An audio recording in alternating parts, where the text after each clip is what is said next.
மாண்புமிகு நீதிமன்றம் 2ஆம் தேதியிலிருந்து 5ஆம் தேதி வரை உயர்நீதிமன்றம் நியமனம் செய்த மாவட்ட நீதிபதி அளித்த அறிக்கையை பல நிமிடங்கள் படித்துக் கொண்டிருந்தார்கள். அதில் மறந்துவிட வேண்டாம், சாட்சி அளித்தவர்கள் எல்லாம் 19, 20, 25 பக்கம் சாட்சி அளித்தார்கள் என்று மறந்துவிட வேண்டாம். இதான் நடந்தது. அதை படித்தவுடன் அரசு தரப்பு மூத்த வழக்கறிஞர் ஏஐஜி மதிப்பிற்கும் மரியாதைக்குரிய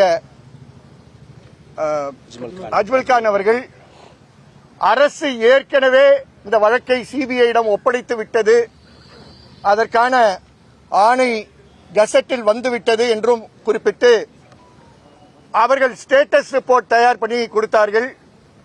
அவர்கள் சில தஸ்தாவேஜுகள் கொடுத்தார்கள். ஆனால் எப்பொழுதும் அரசு நடக்கக்கூடிய அதே வழிமுறையை பயன்படுத்தி மனுதாருக்கு தெரியாமல் கொடுக்க வேண்டும் என்ற முயற்சியில் எங்களுக்கு நகலே கொடுக்கவில்லை என்பதை கூற விரும்புகிறேன். அஜ்மல் அவர்கள் ஆச்சரியப்பட்டு வழக்கறிஞரிடம் கேட்டார்கள் கொடுக்கவில்லையா என்று. ஆனால் அரசு வழக்கறிஞர்கள் இதுவரை என்னிடம் கொடுக்கவே இல்லை என்பதை பதிவு செய்ய விரும்புகிறேன். இதுதான் வெளிப்படைத்தன்மையான இருக்கக்கூடிய அரசினுடைய போக்கு என்பதை கூற விரும்புகிறேன். சிபிஐயிடம் ஒப்படைக்க முடிவு செய்யக்கூடிய தருணத்தில் தலையீடு செய்து தமிழகத்தில் ஏற்கனவே இதே நீதிமன்றம் பல வழக்குகள் சிபிஐயிடம் ஒப்படைத்து இன்று ஸ்டெர்லைட் வழக்கு 7வது ஆண்டு விசாரணை நடந்துகிட்டு இருக்கு.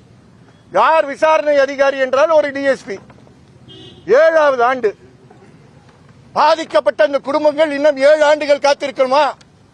சாத்தான்குளத்தில் அவர்கள் 75% விசாரணை சிபிசிஐடி செய்த பிறகு அதை எடுத்து 88வது நாள் தான் சார்ஜ் ஷீட் தாக்கல் பண்ணாங்க. இன்னும் ஒரு டெசிக்னேட்டட் கோர்ட் வாங்க முடியல அவங்களால. வெறும் 252 நாட்கள் மட்டும்தான் விசாரணை சாத்தான்குளம் வழக்கு நடந்திருக்கு. 3 நீதிபதிகள் மாறி இருக்கிறார்கள்.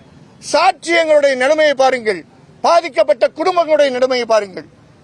ஆனால் நீதிமன்றம் எடுத்திருக்கக்கூடிய முடிவு சிபிஐ ஆனால் 30 நாட்களில், அதாவது 20/8/25க்குள் நீங்கள் உங்களுடைய இறுதி அறிக்கையை தாக்கல் செய்ய வேண்டும் என்ற ஒரு கட்டளையிட்டிருக்கு இந்த நீதிமன்றம்.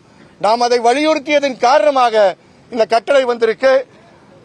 ரெஜிஸ்ட்ரார் ஜுடிஷியலிடம் அவர்கள் அனைத்து வாக்குமூலங்களையும் பெற்று, டிஸ்ட்ரிக்ட் ஜட்ஜியுடைய முழுமையான அறிக்கையும் பெற்று, வாக்குமூலங்களையும் பெற்று, அவர் சேகரித்த எல்லா சாட்சியங்களையும் சிபிஐக்கு ஒப்படைக்க வேண்டும் என்று கட்டளையிட்டிருக்கிறார்கள்.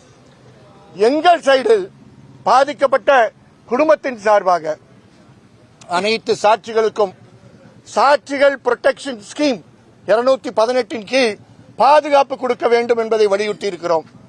இப்பவும் கூறுகிறோம், திருப்புவனம் காவல் நிலையத்தில் சாட்சிகளை அழைக்கிறார்கள், அவர்களுக்கு திருப்புவனம் காவல் நிலையத்தில் அழுத்தம் கொடுத்துக் கொண்டிருக்கிறார்கள்.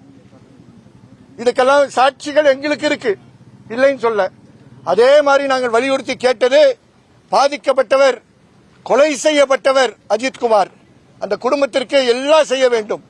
ஆனால் அதே அளவு அதே நேரம் சித்திரவதையால், கொடூர சித்திரவதையால் அந்த வாகனத்தில், ஸ்பெஷல் டீம் வாகனத்தில் இருந்து முழு இரவு வாகனத்திலே இருந்தவர், முழு நாடும் இருந்தவர் அருண் என்று மறந்து விடாதீர்கள்.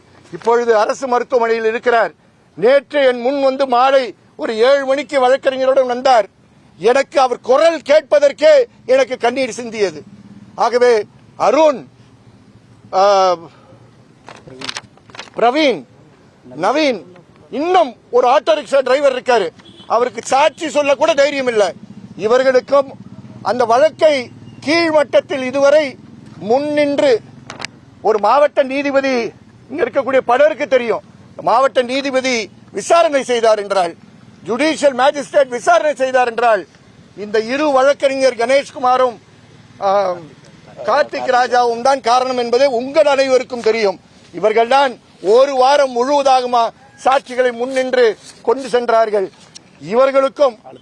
இவர்களுக்கும் சாட்சிகளுக்கும் முழு பாதுகாப்பு கொடுக்கப்பட வேண்டும் என்று கேட்டு, உங்களுக்கு எல்லாருக்கும் தெரியும், சிறையில் இருக்கக்கூடியவர்கள் கான்ஸ்டபிளுக்கு மேற்பட்டவர்கள் இதில் தலையீடு செய்யாமல் எதுவும் நடந்திருக்காது. இந்த ஸ்பெஷல் டீம்ல இருக்கக்கூடிய ஹெட் கான்ஸ்டபிளுக்கு கஸ்டடி கொடுத்ததே இன்ஸ்பெக்டர் ரமேஷ்குமார். இது யாரும் மறைக்க முடியாது. தமிழக அரசு வெற்றிகரமாக அதை மறைத்து விட்டோம் என்று நினைக்கிறார்கள். இந்த special team Shanmuga Sundaram DSP மானாமதுரையுடைய ஸ்பெஷல் டீம். இதெல்லாம் மறைக்க முடியுமா? ஆகவேதான் நாங்கள் சொல்றோம், யார் கட்டளையிட்டார்களோ அவர்கள் பொறுப்பேற்க வேண்டும் என்பதற்கான உச்சநீதிமன்ற தீர்ப்புகளும் கொடுத்திருக்கிறோம். மிக சிறப்பான தீர்ப்பு கொடுத்திருக்கிறார்கள். காம்பன்சேஷன் பொறுத்தவரை கண்டிப்பாக காம்பன்சேஷன் இதில் கொடுக்கணும்ன்ற மாற்று கருத்து நீதிபதிகளுக்கு கிடையாது.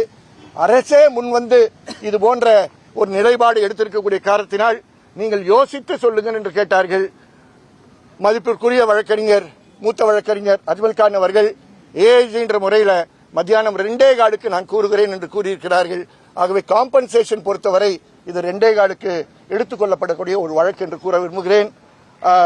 சிபிசிஐடி இதுல முறையா நடக்குமா நடக்காதா என்பதை தொடர்ந்து நீங்கள் கண்காணிக்க வேண்டிய பங்கு இருக்கு. இது வழக்கறிஞருடைய பங்கு மட்டும் கிடையாது, நீங்கள் கண்காணிக்க வேண்டிய பங்கு இருக்கு. நீங்களும் பத்திரிகையாளரும் நாங்களும் இணைந்து கண்காணித்தால்தான் இது எத்தனை நாட்கள் ஆகும் என்பதை நாம் பார்த்து அடுத்த அமர்வுக்கு 2:15 நாம் சந்தித்து காம்பன்சேஷன் சார்ந்து என்ன சொல்லுகிறார் என்று பார்ப்போம். நிக்கிதாக்கு கும்பிடுறேங்க. நிக்கிதா இனிமே நீங்க யாரும் என்ன நிக்கிதான்னு துயரம் பண்ணாதீங்க. சிபிஐ போய் நிக்கிதா எப்படி இருக்காங்கன்னு கேட்டுங்க. அந்த வழக்கு 302 நிக்கிதா வழக்கு சிபிஐக்கு போனது. எனக்கு இந்த வழக்கு போனது கூட பிரச்சனை இல்லை. நிக்கிதா வழக்கு அங்க போனதான் எனக்கு ரொம்ப திருப்தி. ஏன்னா நமக்கெல்லாம் தொந்தரவு வராது நிக்கிதா மூலமாக. நான் சிபிசிஐடி கூட மட்டும் கூட கேட்கல. நான் இந்த மாநிலத்தில் இருக்கக்கூடிய நேர்மையான காவல்துறை அதிகாரிகள் இருக்கிறார்கள். பல நேர்மையான உயர்மட்ட அதிகாரிகள், கீழ்மட்ட அதிகாரிகள் இருக்காங்க. அவர்களை ஏன் தமிழக அரசு நம்ப தயார் இல்லை என்றுதான் நான் எடுத்து கூறினேன். வேற யாரும் கூறல, நாங்கள் தான் கூறினோம். நீதிமன்றம் அவர்கள் சொல்வதை கேட்க வேண்டிய ஒரு நிலையில் இருக்கு. ஆணை போட்டு விட்டார்கள், நடக்கட்டும். செய்திகளை உடனுக்குடனும் துல்லியமாகவும் தெரிந்து கொள்ள சப்ஸ்கிரைப் பண்ணுங்க.